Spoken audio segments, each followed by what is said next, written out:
I am William Garrett. I'm the City of Winchester Fire Chief, and I kind of put all this stuff into motion. So thank you guys for coming out and being able to share with us. Who I have here with me is, first of all, my number two, Chief Eddie McClellan. He's going to help me if I get stuck on any tough questions you may have that I can't answer. But we have Mr. Mary Ellen Harper. She is the project lead with the Emergency Services Consulting International, the consulting firm that the City of Winchester has hired to do this evaluation of the Fire and Rescue Department.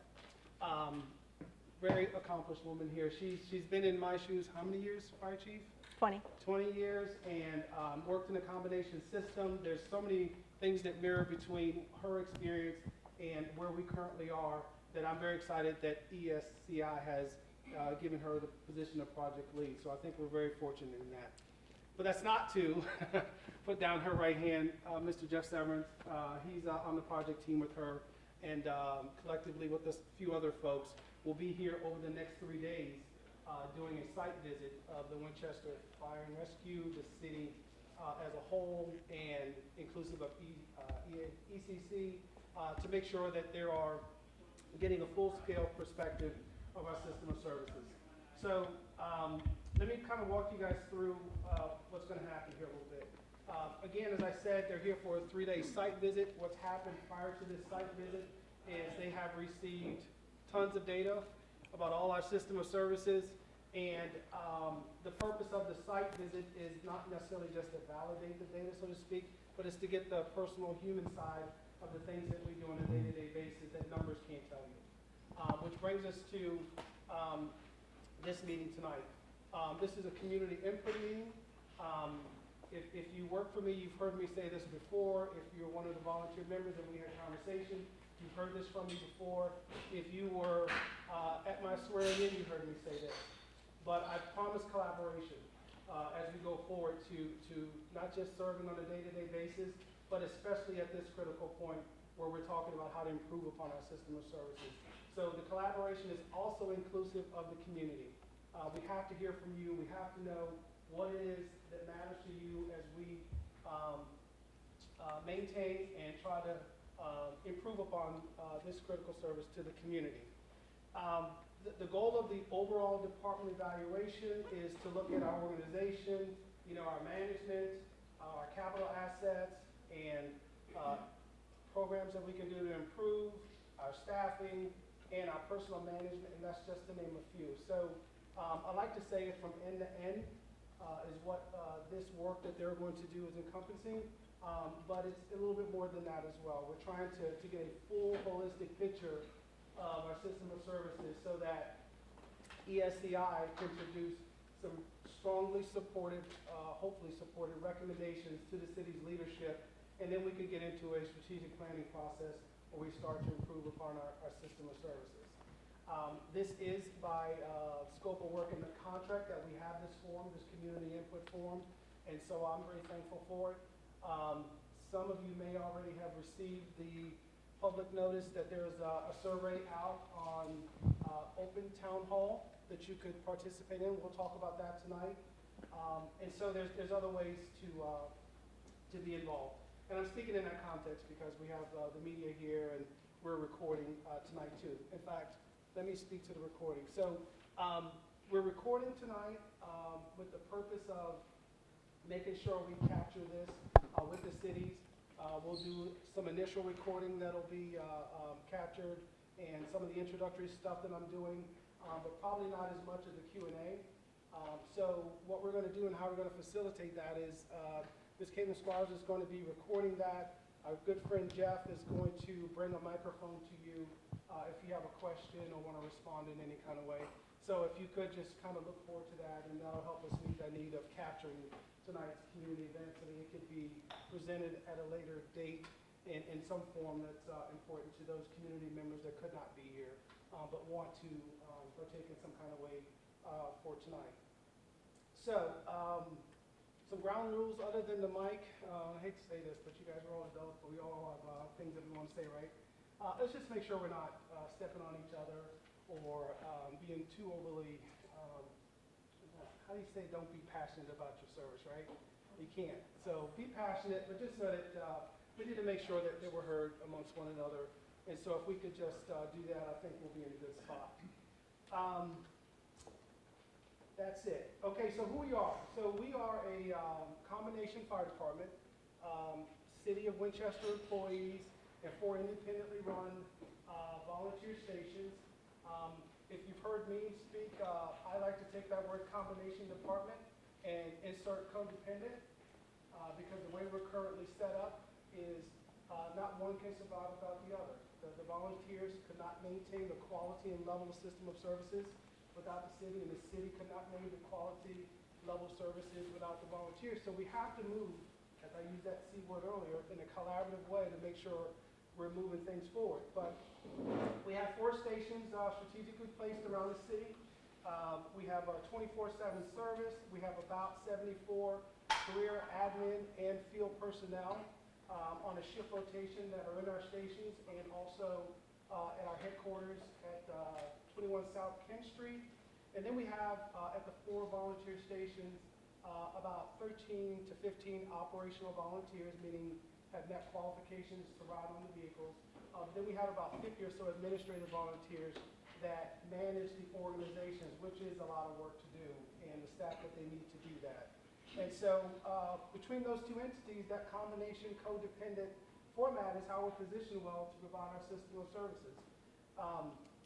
What I want to highlight, though, is the commitment and the importance of the volunteer aspect of our service. Way before William was even thinking about coming out here to Winchester, this was an entirely volunteer-run system, and it was sufficient. It worked, and it's continuing to work, but there's been some changes nationally in the level of participation in volunteers, and so the city has had to weigh in a little bit more, ensure staffing, quality of services are met, and that's kind of where we've gotten to this codependency place, which is not a bad spot. It's just a realistic kind of look at how we maintain the system of service. It's a combination system.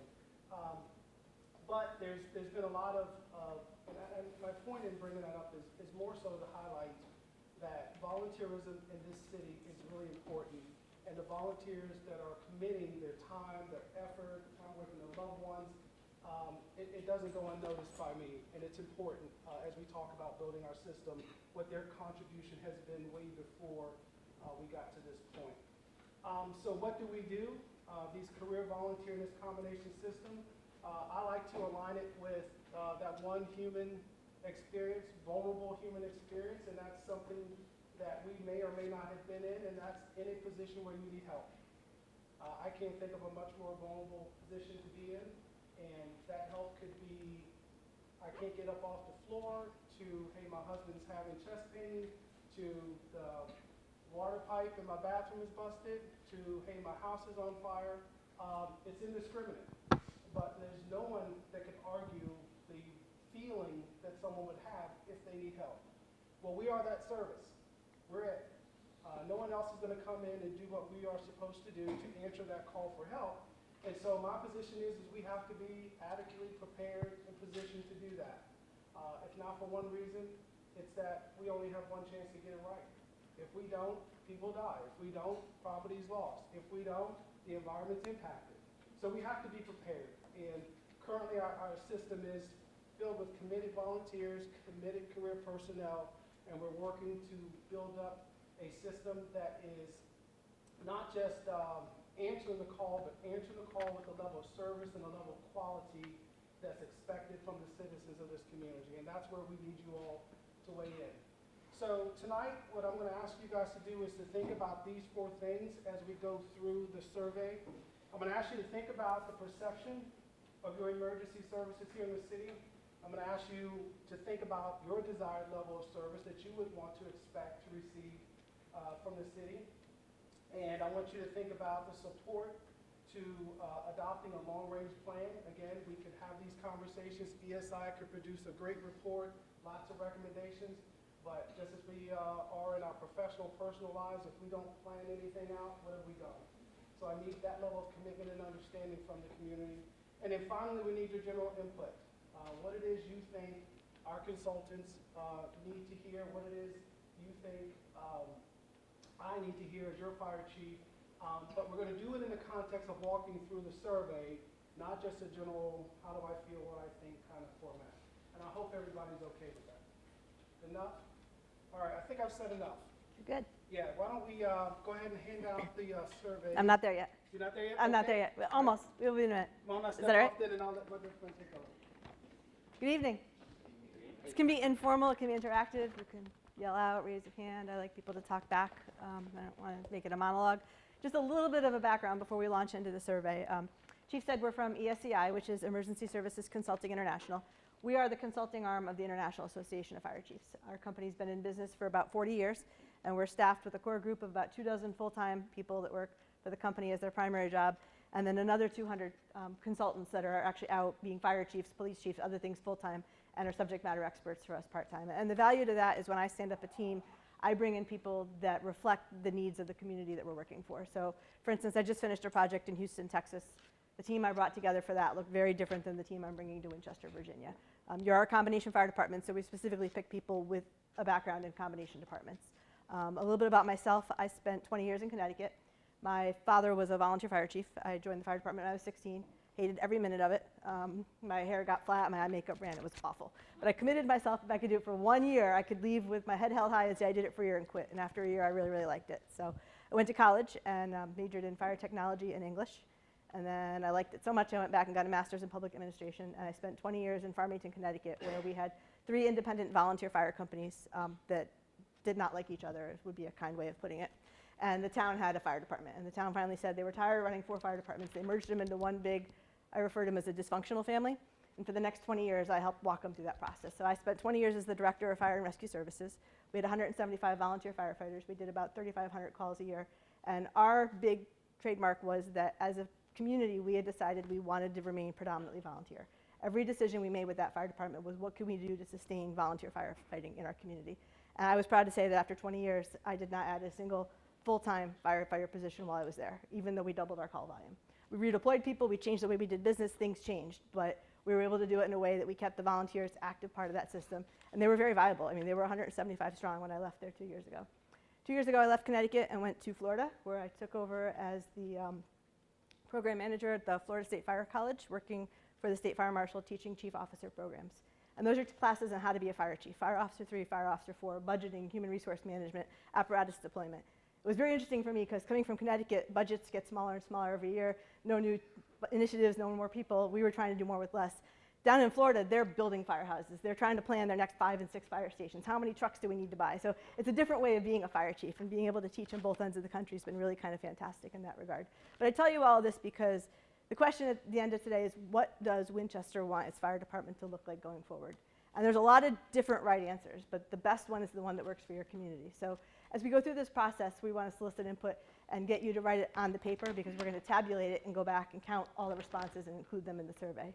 Before I go any further, though, I'd like to introduce Jeff and give him a minute to explain who he is and why he's here, because he was certainly handpicked for this project as well. And now I'm putting him on the spot. You could speak into the mic, Jeff. That would be great. Okay, thanks. Hi, everybody. I'm Jeff. Jeff Severance. I have 30 years in the fire service, volunteer and career, and about 25 of that in combination service. So I guess my main asset here is not just my experience in combination departments, it's also the risk management aspect.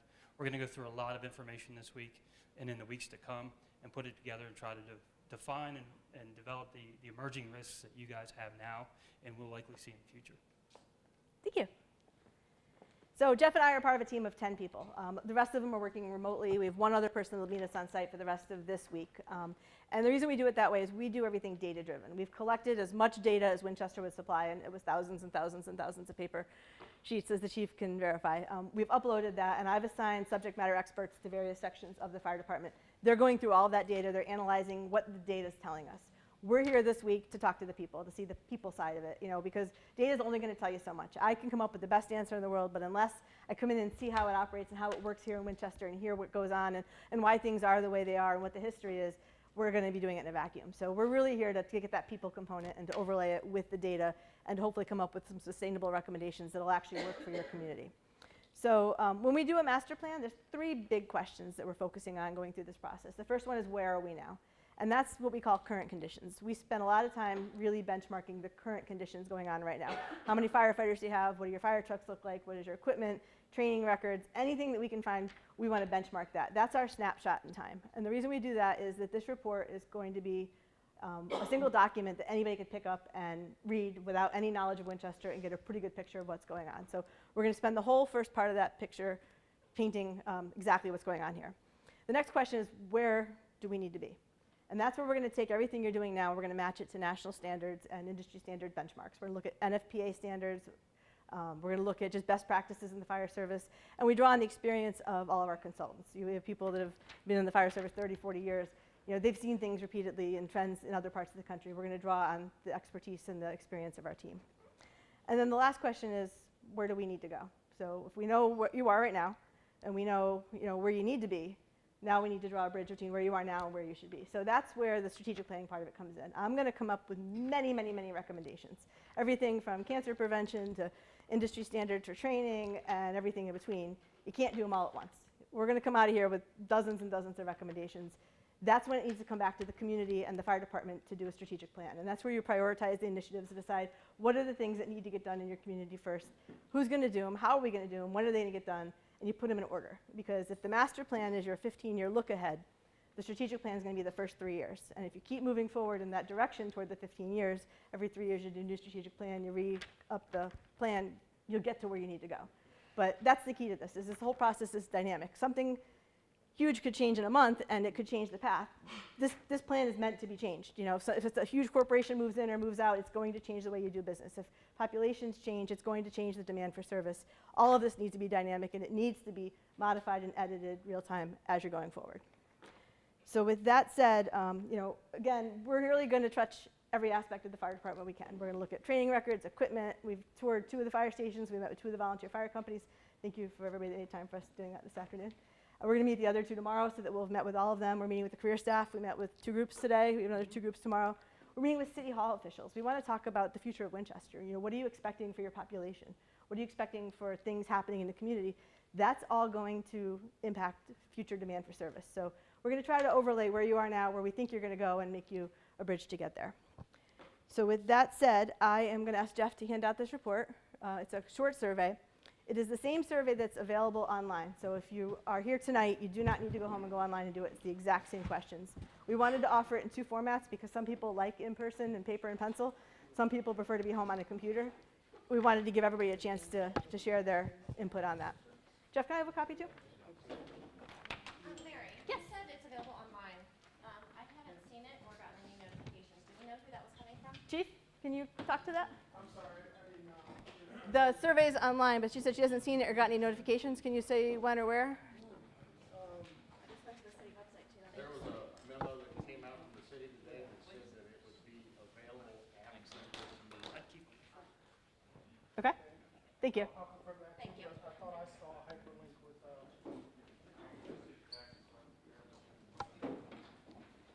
If anybody needs a pen, we've got pens going around too. So the reason we're doing a focused survey is we want to be able to compare the data. We're going to take all the questions that we go over tonight, and we're going to compare them to all the answers that we get online and make one big pool. And hopefully we'll have a small representation of what's going on here in Winchester. So for that part of it, the first thing we would ask you is, are you a current resident of the city of Winchester? And if so, could you please provide your zip code? I would like you not to put a name on here. I don't need names. We're not going to identify anybody by name. But we do want to have an idea of who are the people that are contributing to the planning for the fire department. So if you're a resident or not, and if you are, what zip code you live in.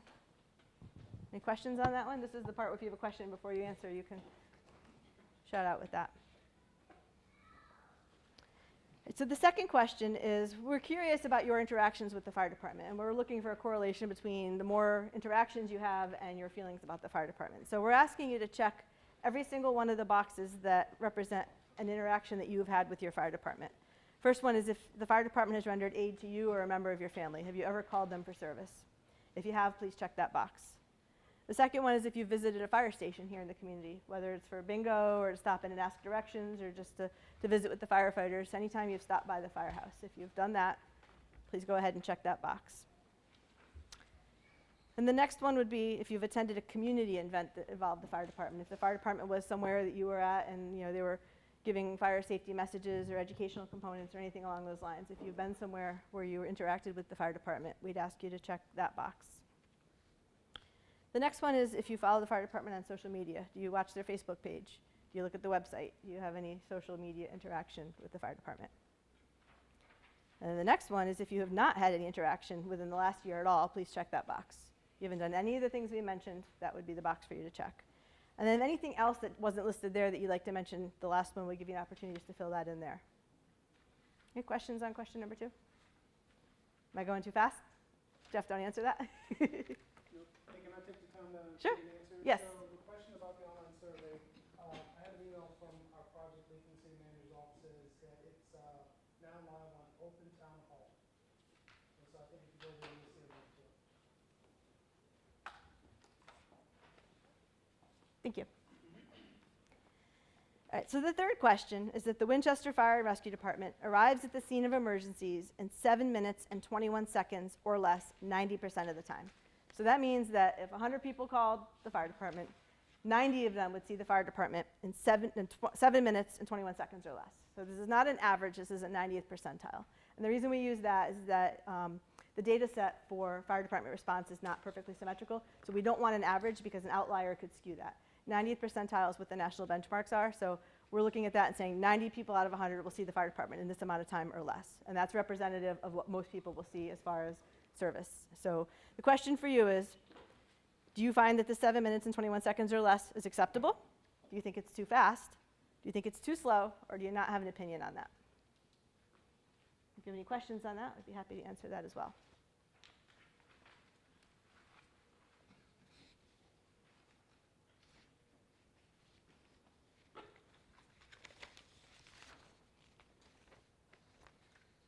So number 4 is a 2-part question. First thing we're going to ask you to do is to rank the services that are listed below as either number 1, which is critical, a 2, which is important, or 3, which means you think it's not important. The first one would be ambulance service. Critical, important, or not important.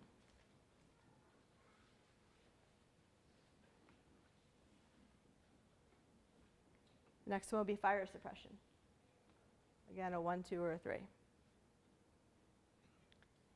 Third one is technical rescue team, and that would encompass confined space, vehicle extrication. Anytime somebody's in a place where they shouldn't be and they need help getting out of it would be a confined space technical rescue response. Would that be critical, important, or not important? Next one is the hazardous materials team. So that's chemicals, any kind of substance that could be dangerous to health or safety.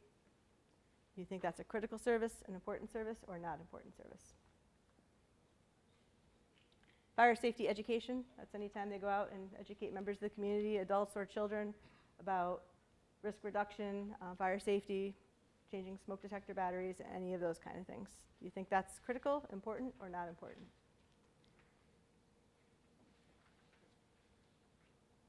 And then the second thing we're asking you to do, if there's something that's not on this list that you think the fire department should offer, please write it there. You can add that in at this time.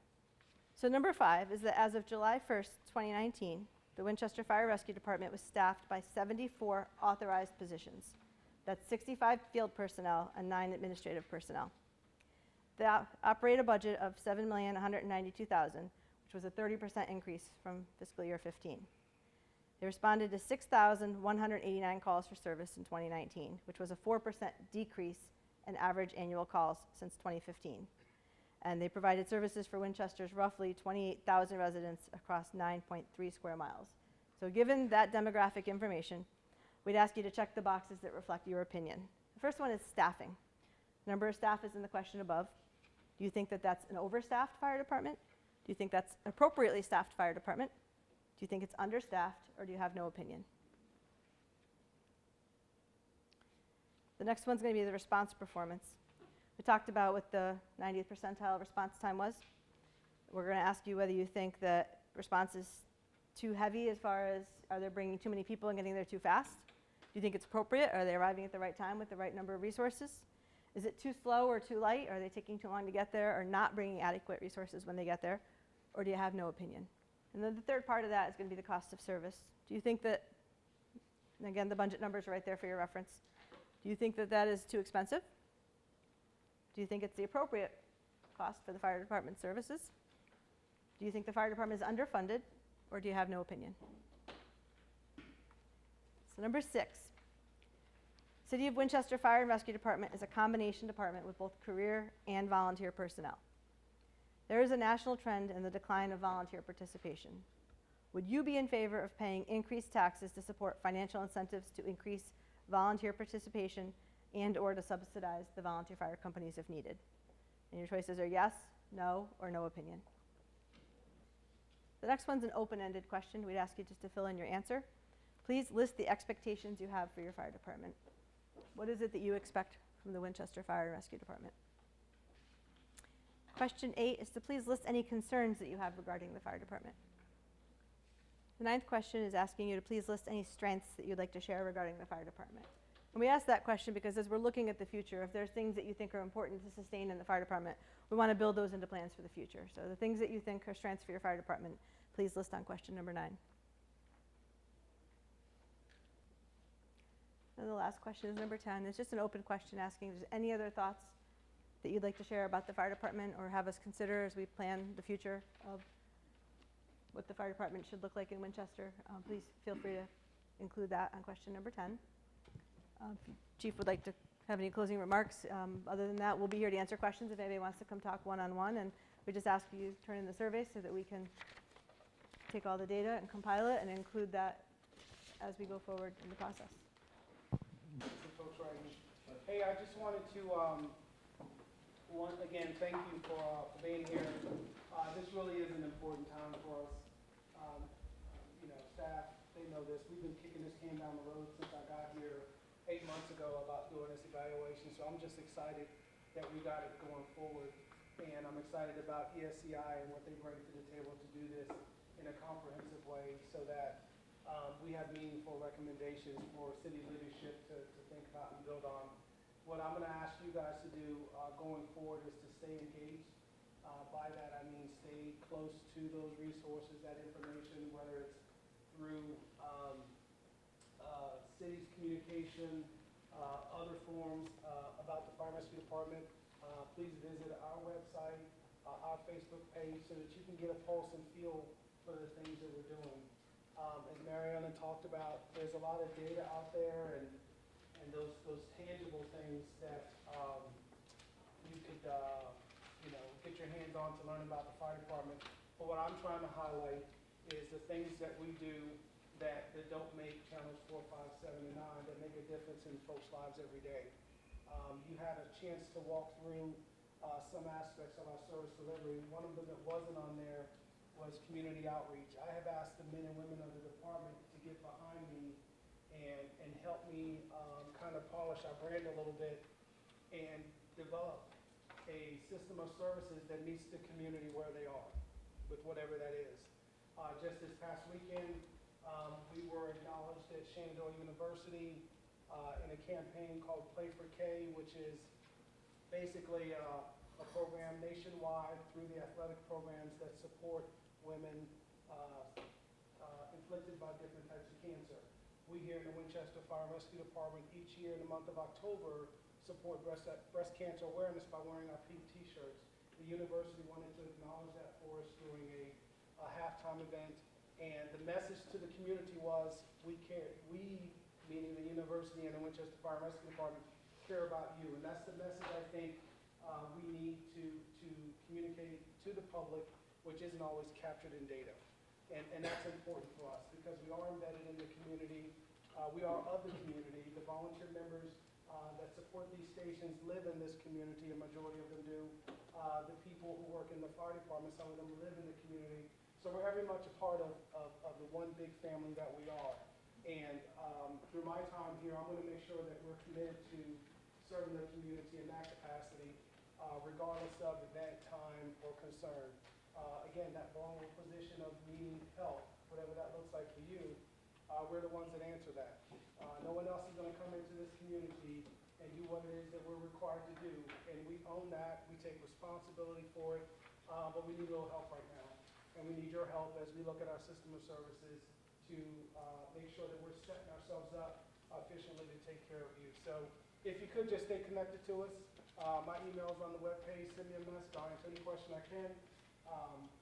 And I think your information is Yeah, it's right at the bottom of bottom the survey. If you have something that you didn't want to bring up here tonight, but you think is relevant to what we're trying to do, then please continue to engage.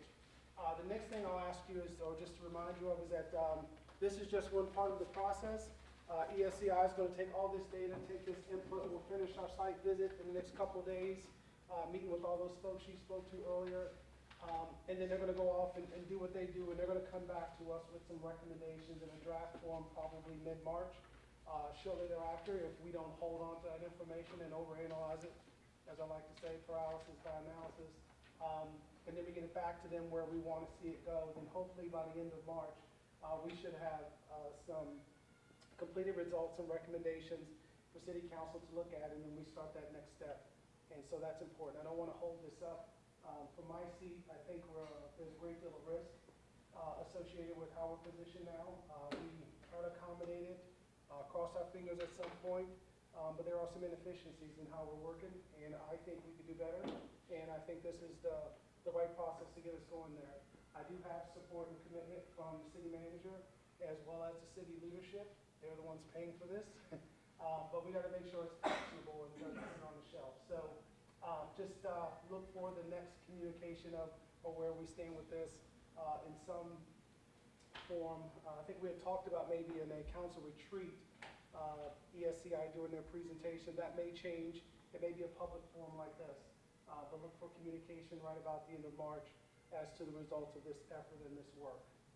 Other than that, I hope we've been able to meet some expectations tonight.